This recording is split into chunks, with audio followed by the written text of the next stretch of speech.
Guys, നമ്മളിന്ന് ഉണ്ടാക്കാൻ പോകുന്നത് ഒരു ഫിഷ് സാലഡാണ്. ഇതിലേക്ക് ആവശ്യമായിട്ടുള്ളത് cauliflower, broccoli, capsicum, tomato, potato, corn, onion, പിന്നെ ഗ്രീൻ ചില്ലിയാണ്. ബ്രക്കോളിയും കോളിഫ്ലവറും കട്ട് ചെയ്ത് മഞ്ഞപ്പൊടി ഇട്ട വെള്ളത്തിലിട്ട് വെക്കുന്നത് വളരെ നല്ലതാണ്. ആ വെള്ളത്തിൽ കുറച്ച് ചൂടുവെള്ളം കൂടെ ഒഴിച്ചാൽ കുറച്ചും കൂടെ ബെറ്റർ ആയിരിക്കും. വെജിറ്റബിൾ കട്ട് ചെയ്യുന്ന സൈസ് ഡിപ്പെൻഡാണ്. ഓരോ ആൾക്കാർക്ക് അവരവരെ ഇഷ്ടത്തിന് കട്ട് ചെയ്യാം. ഇതിലേക്ക് ഒരു വെജിറ്റബിൾ പറയാൻ വിട്ടു, അത് ക്യാരറ്റാണ്. ക്യാരറ്റും കട്ട് ചെയ്യുക. ഞങ്ങളിപ്പോൾ എടുത്തിരിക്കുന്ന ഫിഷ് നെയ്മീനാണ്. കൂടുതൽ ആൾക്കാരും സാൽമൺ ആണ് യൂസ് ചെയ്യുന്നത്. ഇന്ത്യൻ മാർക്കറ്റിൽ സാൽമൺ കിട്ടുമെങ്കിലും നമുക്ക് റേറ്റ് വളരെ കൂടുതലാണ്. അതുകൊണ്ട് നെമ്മീൻ തന്നെയാണ് ഞങ്ങൾ തിരഞ്ഞെടുത്തിരിക്കുന്നത്.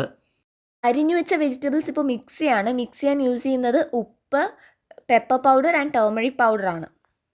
ഇനി ഉപ്പും ടർമറിക് പൗഡറും പെപ്പർ പൗഡറും എല്ലാ വെജിറ്റബിൾസിലും കിട്ടാനായിട്ട് നമ്മളൊന്ന് ജസ്റ്റ് മിക്സ് ചെയ്തെടുക്കുക. ഇതിലേക്ക് ഇനി നമ്മൾ ഫിഷും കൂടെ ആഡ് ചെയ്യുക. ഫിഷ് ആഡ് ചെയ്ത ശേഷം നമുക്ക് സ്റ്റീമറിൽ വെച്ച് ഒരു 15 മിനിറ്റ് കുക്ക് ചെയ്യാം. നമ്മുടെ സാലഡ് വെന്തോ ഇല്ലെന്ന് അതിൽ കിടക്കുന്ന ക്യാരറ്റിൽ കുത്തി നോക്കുമ്പോൾ അറിയാൻ പറ്റും. ക്യാരറ്റ് ആയിരിക്കും ആദ്യം കുക്കാവുന്നത്. ഇനി ഇതിലേക്ക് ഒലീവ് ഓയിലും കുറച്ച് നാരങ്ങയും കൂടെ സ്ക്യൂസ് ചെയ്ത് ഒഴിക്കുക. അതായിരിക്കും അതിൻ്റെ ഫ്ലേവർ. ലെമണിൻ്റെ ആ ഫ്ലേവറും കൂടെ ആഡ് ആകുമ്പോൾ സാലഡിന് വേറൊരു ടേസ്റ്റാണ് ഫീൽ ചെയ്യുന്നത്.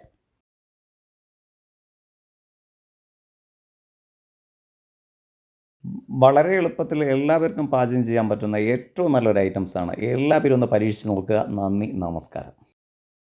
Thank you for watching.